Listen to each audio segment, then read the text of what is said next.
Hey guys, thanks for joining me. And if you like what you see, please subscribe. Hello, peoples. Welcome to Sharp Ends. I am going to do a quick collection update of all my Ray Laconico knives. By far, the designer that I own the most knives from. Great designer in my estimation. Absolutely love all of his work. And I think he just hits it out of the park regularly. So I just wanted to share with you this. And then at the end, I'm going to kind of rank what my favorite, the knives in order of how I like them. Okay. So I'm not going to go over these in any particular order. But I'm just going to say a few words about each of them. This is the Echo. They make a very cheap version of this. This is like a high-end version of the Echo. This is S90V, a steel that I really like, and one that Ray will use in his models. This is CGRB, like I said. Fit and finish on this is really good. It's surprising that they didn't make this an artisan cutlery knife because that's how it feels. It feels like a high-end version. CGRB is their budget brand. But it came out as a budget knife first. Everything about this knife is incredible. It front flips very easily. Ray usually hides his name somewhere or it's on the spine. In this case, it's right up here. I really like this texturing a lot too. Just a really cool little knife here. All right, so next we have the Easy E from Alliance Design. This is an integral, and I was really interested in getting an integral because I really hadn't had an integral. They're much harder to make because they're not made of two different pieces that are put together with spacers at the back. It's one giant piece of titanium, so I was interested about that. Action on it is incredible. There's his name on the spine. I believe this is LMAX, but I could be totally wrong. Does it say over here? No, it does. Sometimes it says in here. I don't quite remember what the steel is on this knife, but the hollow grind on here is very nice. And it's just a fun knife to play with. Great pocket clip, great machining all the way around. Absolutely a standout. The Revel, I think I just reviewed this. Laconico S90V. Bought this knife when I was drunk, didn't remember it, showed up, and then I was like, oh yeah, I remember this knife. So this is artisan cutlery. S90V is one of the best steels out there. I absolutely love S90V as far as how long it stays sharp, and I think it's a great folding knife steel. There are cheaper ones out there for cheaper knife, but for a show steel and for a steel that looks really nice, this is great. And I love this gunmetal. This gunmetal is really, really cool. Gunmetal finish on the titanium. Very thin, very light knife. And then we're getting into some of the knives that Ray puts under his own name. Now, this was made by an OEM in California or in China, but this is the Slayback. For a lot of his knives, he actually uses ZDP 189, which is a code. The ZDP is here in the middle, and you can see a little line right there. And this sheathing here is basically protecting it and is stainless. You can actually see just a little bit of pitting right there and some patinaing. I don't know if you can see that or not. And that's the ZDP. The ZDP stays sharp forever. I mean, absolutely razor sharp forever, but it's not stainless. It's a great steel, and it gets up to really crazy high hardnesses. I think like this is rated at 67, 68, whereas most steels are much lower than that, which means it's harder to sharpen, but will stay sharp forever. Next, this was really hard to get. This is the Rosalinda, named after his mother, ZDP 189. I actually have sharpened this and made it even sharper than it was initially. This is a knife that is hard to get, and action is absolutely incredible. You don't even have to like flick hard. Like you just kind of push it out and it goes flying for you.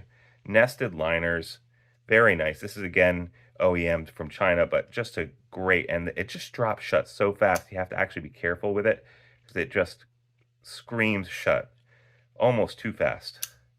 Very nice. I love this guy, and a full knife too. Nice and big, only one thumb stud on one side. Just great. And then we have the old guard, which I got. This is doesn't fly open as the other knives do. I guess I need to take this apart. It looks like it might have a little patina in here. This is EDP 189 as well, OEM in China. And he's gotten this laser engraving on here, and this is little bats on here. And I got this last fall, and I figured I needed a good knife for This definitely needs to be cleaned. So this one needs some maintenance and TLC. But I really liked how he did this patterning and how he did this backspacer and the titanium and everything like that, and the laser etching. And this is kind of like my Halloween carry now. Nice nested liner. Definitely needs some love because I don't think I've taken this apart before, and I can see some grime and stuff in there. So yeah, very cool. And then finally, probably like the biggest holy grail of all of the knives that I have of his. This is actually made by him and Seth Owen in, I assume Seth helped, in Monterey Bay by him. This is the Sea Otter, and it is absolutely a gem. And it's super, super simple, very clean, very nicely done, very simple. Like I said, this is Magna Cut. The finish on it is great. It'll take any kind of wear and abuse, and you won't really be able to ever tell that it's been worn or abused.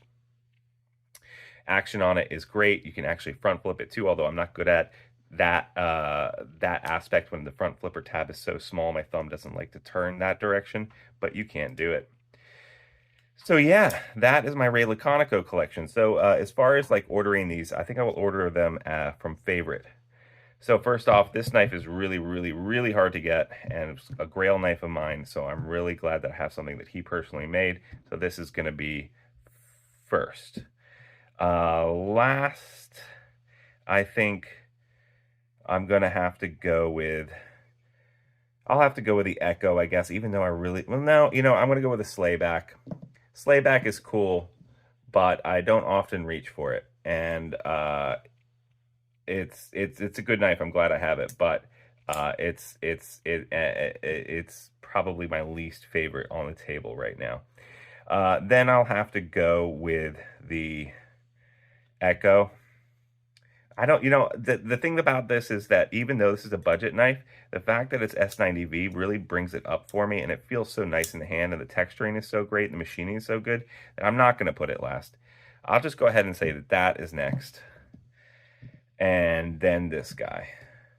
And then the LMAX guy. So this is the old guard. Needs some TLC right now. But even though I do absolutely love the finishing on this, I'm going to put it there. And then I'll say the Echo because of the machining and the S90V. I really like it. And then the Integral. I really love this blade shape. Something about it that's just very techno and modern. And then we're down to these three. I've already said that this has to be number one because it's my grail. These two guys are practically in a tie. But I will go ahead and say Revel here in the third spot. I absolutely love how light this feels in the hand, how nice the action is. S90V again, absolutely love. And then we'll go with the Rosalinda. I think because this is just a lot more rare and very hard to get, and the action on it is just so superb. The story behind it that Ray has, I like that a lot, about naming it after his mother and basically designing this knife just for himself and no one else. And the action and just how it drops shut, it's just so great. And also, I really like the bead blasting on this. I think it's Zerk blasted, but it's like a peel ply finish to it, which is really, really nice. And then finally, of course, the one made by him. Super simple design, made in the US. Absolutely love this guy. So yeah, those are my Ray knives, my Ray collection in order, and small little mini review of all of them. Thanks so much for joining me, guys. Like, subscribe, leave a comment, really helps the channel. If you want to get a chance to win a knife every month, all you got to do, follow the link down below for $3 a month on Patreon. You too will get a chance to win a knife. Thanks so much, and I'll see you guys next time on Sharp Ends. Bye-bye now.